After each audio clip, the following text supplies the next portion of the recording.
около 300 декара стърнички.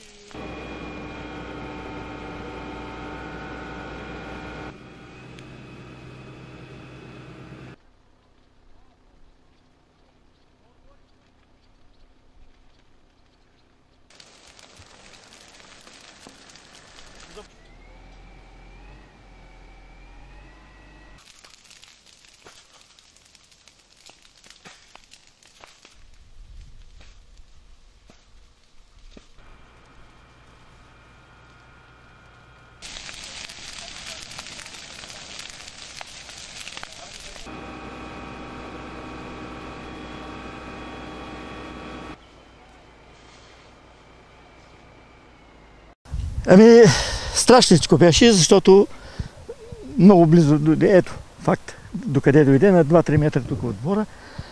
И се умяхме с Маркучи да го пресечем тук колкото можахме, докато дойдат пожарната, докато дойде. След това вече те си поеха работата. Благодарение пак много бързо дойдоха кмета, бригадира на кооперацията тук, младежи.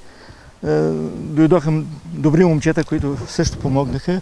И успяхме да го спрем. Цял ден виждаме отдолу тези пушаци и аз изведнъж викам бена си, какво става, майко, що толкова дойде този пушък? И тя се качи горе на терасата и вика, майко, ма той е до двора, ето го вика, тук гори. Нас остана да звънат тук на пожарна, аз тръгнах да търся помощ.